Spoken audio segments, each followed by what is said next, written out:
अस्सलाम वालेकुम जी। आज आप लोगों के लिए बना रहे हैं एक और वैरायटी जो कि आप इंशाल्लाह रमज़ान में अफ्तारी के टाइम पर इसको इस्तेमाल करेंगे। मज़ेदार चीज़ें थोड़ा सा हटकर हैं, तो इसका नाम है यहाँ पर बिहारी बोटी मसाला। मैं इस्तेमाल कर रही हूँ बीफ, यहाँ पर बोनलेस है। अगर आप चाहें तो आप मटन में भी बना सकते हैं और चिकन में भी, दैट्स नॉट एन इशू, लेकिन जो रिक्वेस्ट थी उसके मुताबिक मैं बीफ में बना रही हूँ। आप इसका कलर देख लें, थोड़ा चेंज हुआ क्योंकि मैंने इस पर पपीता यानी कि रॉ पपाया लगा दिया हुआ है। आप भी यूं ही करेंगे लेकिन बाकी के मसालों के साथ। मैंने ज़रा थोड़ा इसलिए किया ताकि मुझे जल्दी रिकॉर्डिंग में कर सकती हूँ आसानी से, वरना मुझे भी इसमें जो है वेट करना पड़ता है। तो मैंने पपीता लगा लिया हुआ है। बीच में जाएगा थिक ग्रीक योगर्ट यानी कि दही, प्याज यानी कि अनियंस बहुत फाइनली आपने इनको चॉप कर लेना है, नमक यानी कि सॉल्ट जाएगा, गरम मसाला पाउडर मेरा होममेड है, नटमेग और मेस यानी कि जायफल और जावत्री का इस्तेमाल है। यहाँ पर मैं इस्तेमाल कर रही हूँ रेडीमेड बिहारी मसाला। ये आप डालेंगे इसमें अदरक और लहसुन का paste, ginger and garlic paste, bullet green chillies, जायका ज़्यादा, तीखापन कम, एक आधा कोयले का इस्तेमाल करेंगे इसको धुआं देने के लिए। तेल में बनाएं, घी में, आपकी अपनी चॉइस है। आपको दिखाते हैं इसको बनाना।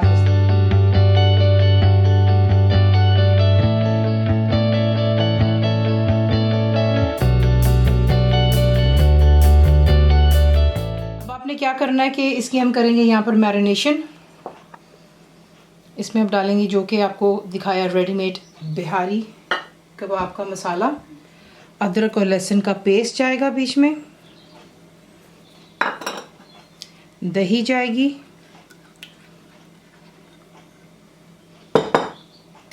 नमक, गरम मसाला पाउडर, जायफल और जावत्री। इन चीज़ों को अच्छी तरह आप यहाँ पर मिक्स करेंगे और इसको आपने जो है छोड़ देना है फॉर 2 आवर्स यानी कि 2 घंटे के लिए। मैं इसे बना रही हूँ तेल में। तेल हो चुका है गरम। इसमें आप ऐड करेंगे finally chopped onions. Flame high पर रखें, इतना इसको फ्राई कर लें कि ये डार्क गोल्डन कलर की तरफ आ जाए। इतना आपने इसको सुनहरा कर लेना है और उसके बाद इसमें आप डालेंगे मैरिनेटेड मीट। तमाम जो मसाला हमने डाला इसके अंदर आप पहले डाल लें, अच्छे से मिक्स कर लें और उसके बाद फ्लेम आप यहाँ पर हाई पे रखेंगे। जैसे इसमें जोश आएगा आप इसे कवर करेंगे और मीडियम पे रखकर कुक कर लें कि जितना भी दही का पानी या गोश्त खुद छोड़ेगा वो खुश्क हो जाए, तेल दोबारा सरफेस पर आ जाए।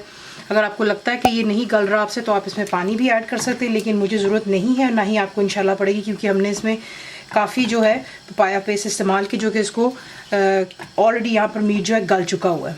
तो जिस तरह ही तेल सरफेस पर आएगा आपको नेक्स्ट स्टेप दिखाएंगे। यहाँ पर परफेक्टली बिहारी बोटी जो तैयार हो चुकी है। मसाला जो है इसके साथ आप इसको जब सर्व करते हैं तो वो पूरियाँ होती हैं या फिर पूरी पराठा। आपको मैंने काफ़ी डिफरेंट बिहारी बोटी के रेसिपीज़ दी, लेकिन ये मसाले वाली, ताकि आप इसको सालन की तरह खा सकते हैं।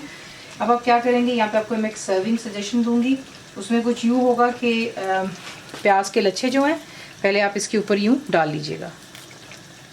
प्याज के बाद आप बीच में कोई भी स्टील की बोल रख लें, फॉयल रख लें जो आपके पास अवेलेबल है। कोयला मैंने अच्छे से गर्म कर लिया था, इसमें रखेंगे।